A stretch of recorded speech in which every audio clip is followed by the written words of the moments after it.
உலகநாயகன் கமலஹாசன் மீது இயக்குனர் லிங்குசாமி வந்து ஒரு புகார் கொடுத்திருக்கார்.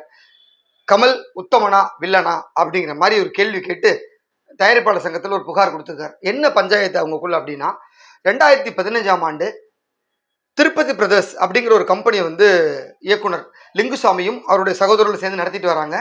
அந்த கம்பெனி மூலிமா பல படங்களை தயாரிச்சாங்க. அதுல ஒரு படமா வந்து கமலஹாசன் ஒரு கால்ஷீட் கேட்டு ஒரு படத்தை தயாரிக்க முடிவு பண்ணாங்க. அப்போ வந்து ஒரு நல்ல கதையா சொல்லுங்கிறப்ப முதல்ல 2 கதை சொல்லியிருக்காரு. அது உடன்பாடு இல்லை, வேற ஒரு கதை பண்ணலாம் அப்படிங்கிற மாதிரி லிங்குசாமி சொல்லியிருக்காரு கமல் கிட்ட. பட் இருந்தாலும் கமல் வந்து இல்லை இது உங்களுக்கு வேற மாதிரியான கதை, டெஃபினட்டா இது நல்லா ஒர்க் அவுட் ஆகும். சப்போஸ் இதில் ஏதாவது தப்பு ஏற்பட்டுச்சு, இந்த படம் சரியா போகலை, நஷ்டம் ஏற்பட்டுச்சு அப்படின்னாக்க நான் உங்களுக்கு அடுத்தது ஒரு படம் பண்ணித்தரேன் அப்படிங்கிற ஒரு உத்தரவாதத்தை கொடுத்துட்டு இந்த உத்தம வில்லன் கதையை ஸ்டார்ட் பண்ணியிருக்காரு. அந்த கதையை வந்து சொன்னப்பவே லிங்குசாமி வேண்டான்னு சொன்னியும் மீறி வந்து கமலோட ஓன் இன்டென்ஷனில் தான் அந்த படத்தை பண்ணியிருக்காரு. அப்படி இருந்தப்போ அந்த படம் வந்து எடுக்கப்பட்டு உடனே ரிலீஸ் ஆச்சு.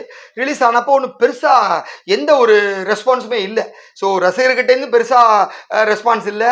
அப்புறம் வந்து சேட்டலைட்டு, ஓவர்சீஸுங்கிற எல்லா சைட்லேருந்தும் பயங்கரமான லாஸ்.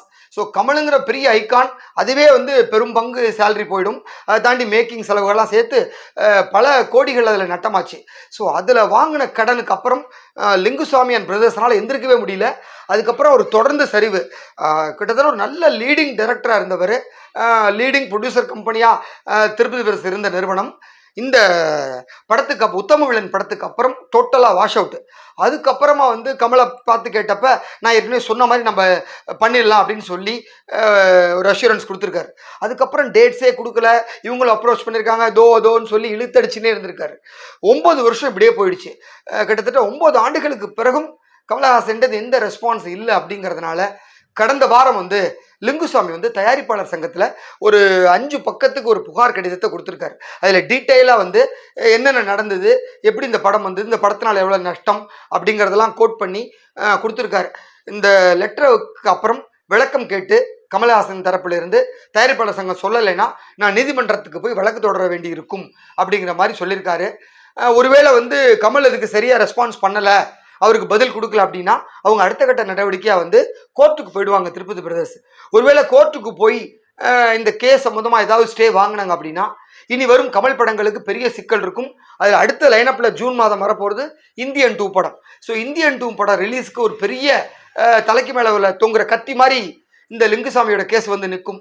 அதனால வந்து இது அதுக்குள்ளே பேசி முடிச்சா ஒரு சுமூக தீர்வு ஏற்படுத்துனா இதை எல்லாருக்குமே பிரச்சனை எல்லாம் போயிடும். ஏன்னா இப்போ வந்து இந்தியன் 2 படத்தை யார் தயாரிக்கிறான்னு பார்த்தா ஒன்று லைக்கா ஏற்கனவே கடன் பிரச்சனையில் ரொம்ப லாக் ஆகியிருக்காங்க.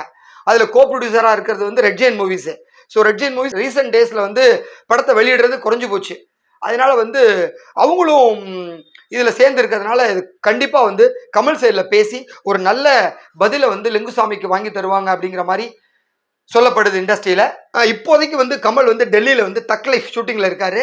அங்கே மணிரத்னத்தோட பல காட்சிகள் நடத்திட்டு கூட அபிராமி நடிக்கிறாங்க.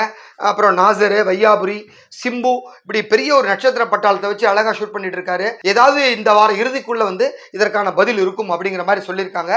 அதனால வந்து லிங்குசாமிக்கு ஃபேவரான ஒரு பதிலை கொடுத்துட்டாருன்னா கமல் உண்மையிலே அவருக்கு உத்தமராக தெரிவார். அப்படி இல்லை அப்படின்னா கமல் வில்லனை தான் தெரிவார் லிங்குசாமி பார்வையில். ஸோ நான் ஏற்கனவே சொன்ன மாதிரி இந்த வழக்கு, இந்த பிரச்சனை பூதாகரமாக ஆகிவிடும். அதனால உத்தம வில்லன் பிரச்சனையை இந்த ஒரு நல்ல கமல் சொல்ல போற பதிலை நம்பி தான் இருக்கு அப்படிங்கிறத சொல்லிக்கிட்டு விடைபெறுகிறேன். நன்றி.